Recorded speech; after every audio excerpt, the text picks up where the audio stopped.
बिस्मिल्लाहिर्रहमानिर्रहीम। अस्सलामु अलैकुम वरहमतुल्लाहि वबरकातुहू। मैं हूं आपका मुआलिज डॉक्टर मोहम्मद आसिफ यूनस। आज हम डिस्कस करेंगे कि अल्सर क्या होता है, इसकी अलामात क्या हैं,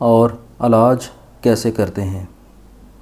अल्सर से मुराद किसी भी एपिथेलियम का डिसरप्ट होना होता है। जैसा कि किसी भी ऑर्गन के ऊपर की आखिरी जो तय होती है उसको एपिथेलियम बोलते हैं। अगर वो किसी वजह से ख़त्म हो जाए तो नीचे ज़ख़म बन जाता है, उस चीज़ को अल्सर कहते हैं। हमारा आज का टॉपिक मैदे और छोटी आंत के अल्सर से मुतल्लक़ है। हमारे मैदे के अंदर एक मज़बूत हिफाजती झिल्ली होती है जिसको म्यूकस मेम्ब्रेन कहते हैं। अगर किसी वजह से ये म्यूकस मेम्ब्रेन डैमेज हो जाए तो मैदे में मौजूद जो निज़ाम इन्हज़ाम की रतूबतें हैं वो उस डैमेज्ड म्यूकस मेम्ब्रेन से गुज़र मैदे की दीवार के ऊपर ज़ख़म बना देती हैं और इसको हम मैदे का अल्सर कहते हैं। मैदे और छोटी आंत के अल्सर्स में बहुत सारी वजूहात हैं जिनकी वजह से ये अल्सर डेवलप हो सकता है। इसमें सर फहरिस्त स्ट्रेस है। ओवर स्ट्रेस लोगों में ये अल्सर होने के चांसेस ज़्यादा होते हैं। इसके बाद ओवर वर्क है, नींद का पूरा ना होना है, स्पाइसी फूड लेना या तली हुई चीज़ें लेना या ऐसी शकील चीज़ें लेना जो आसानी से हज़म ना हो सके, बहुत ज़्यादा मिर्च मसाला इस्तेमाल करना, हर वक्त कुछ न कुछ खाते रहने की आदत यानी भूख के बगैर भी खाते रहने की आदत, ये भी अल्सर बनाने में मावन होती है।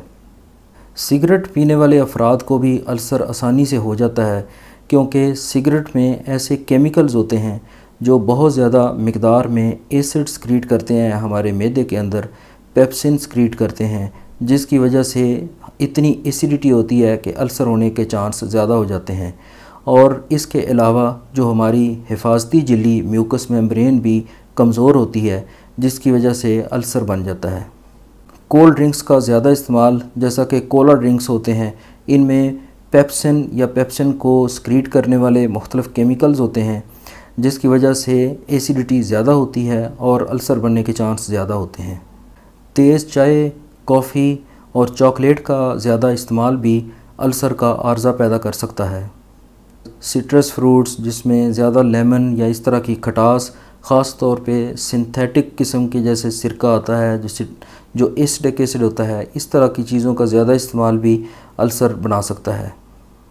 सब्ज़ियों में टमाटर का ज़्यादा इस्तेमाल अल्सर कर सकता है। कुछ ऐसी अद्वियात होती हैं, इनमें सर फहरिस्त पेन किलर्स या दर्द दूर करने वाली जो दवाएं हैं, जैसा कि ब्रूफन है, डाइक्लोफेनेक सोडियम है, इंडोमेथासिन है, नेप्रोक्सन है। इस तरह की मेडिसिन्स जो होती हैं ये हमारी म्यूकस मेम्ब्रेन को कमज़ोर करती हैं, इसलिए ये भी अल्सर कर सकती हैं।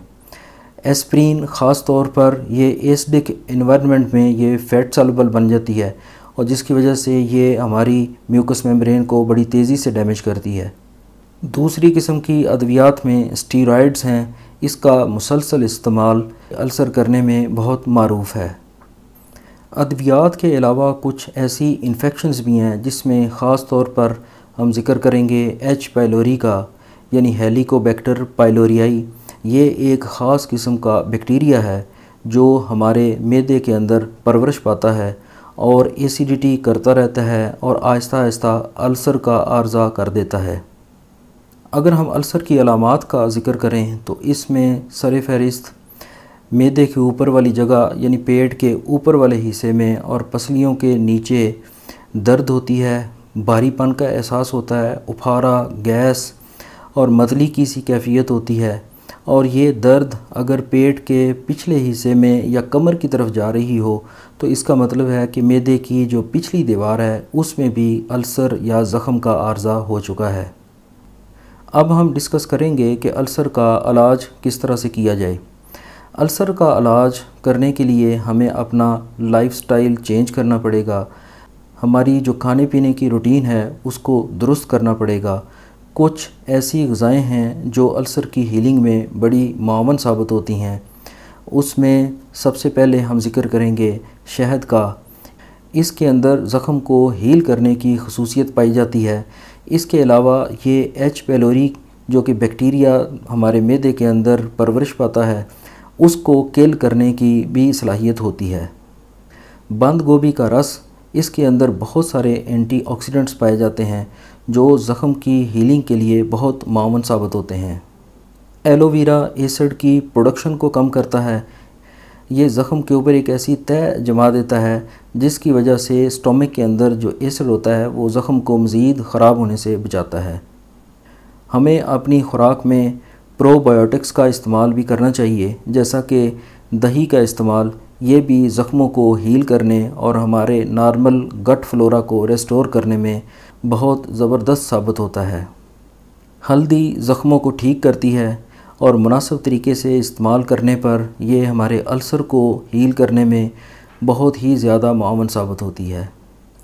इसके अलावा हम सब्ज़ियों का, मुख्तलिफ़ किस्म की सब्ज़ियों का सूप बना सकते हैं जिसमें मसाला जात नहीं डाले जाएंगे और ना ही इसमें टमाटर का इस्तेमाल किया जाएगा, बल्कि हल्का सा नमक और सब्ज़ियों का सूप इस्तेमाल करें तो ये भी हमारे अल्सर को बहुत सूदिंग इफ़ेक्ट देता है और अल्सर जल्दी ठीक होता है। दूध बेहतरीन एंटासिड है। गाहे गाहे दूध का इस्तेमाल भी अल्सर की हीलिंग में बहुत ज़बरदस्त चीज़ है। ग़िज़ाई परहेज़ और इस तरह की एहतियातों के अलावा हम कुछ अद्वियात भी इस्तेमाल कर सकते हैं जिसमें H2 रिसेप्टर एंटागोनिस्ट्स आते हैं, मिसाल के तौर पे फेमोटिडीन। इसके अलावा हाइड्रोजन पंप बाइंडर जो कि एसिड को कम करते हैं, जैसा कि ओमेप्राज़ोल है, इसोमेप्राज़ोल है, लेंसुप्राज़ोल है, डेक्स लेंसुप्राज़ोल है। इस तरह की जो अद्वियात हैं वो हमारे एसिड प्रोड्यूसिंग सेल्स के ऊपर अमल करके उनमें से एसिड की प्रोडक्शन कम करती हैं और अल्सर की हीलिंग में हेल्प करती हैं। और अगर किसी का एच पेलोरी पॉजिटिव है तो उसको कुछ मखसूस अद्वियात दी जाती हैं, जैसा कि कुछ एंटीबायोटिक्स दी जाती हैं। इसके अलावा H2 रिसेप्टर एंटागोनिस्ट या हाइड्रोजन पंप बाइंडर, इस तरह की चीज़ों को तकरीबन 10 से 14 दिन तक इस्तेमाल करवाया जाता है ताकि एच पेलोरी को इरेडिकेट किया जा सके। अब हम अल्सर की कुछ कॉम्प्लिकेशंस को डिस्कस करते हैं। मिसाल के तौर पर अगर हम अल्सर को प्रॉपरली ट्रीट ना करें तो उसमें आहिस्ता आहिस्ता खून रिसता रहता है, जिससे खून की कमी यानी अनीमिया की शिकायत हो सकती है। इसके अलावा अगर अल्सर बहुत लंबे अरसे तक रहता है तो वो परफोरेट भी कर सकता है, यानी वो मैदे की दीवार के अंदर सुराख करके केमिकल्स को मैदे की दीवार के बाहर ले जा सकता है, जिसकी वजह से बहुत कॉम्प्लिकेशन होती है, यानी पेरिटोनाइटिस उसको हम कहते हैं। ऐसा आर्ज़ा, ऐसी कॉम्प्लिकेशन हो सकती है। लिहाजा अल्सर को प्रॉपरली ट्रीट करना चाहिए ताकि इसकी कॉम्प्लिकेशन से बचा जा सके। उम्मीद है कि आपको ये वीडियो पसंद आई होगी। मेरे चैनल को सब्सक्राइब करें, लाइक करें और शेयर करें ताकि दूसरे भी इससे मुस्तफ़ीद हो सकें। इजाज़त दीजिए। अल्लाह हाफ़िज़।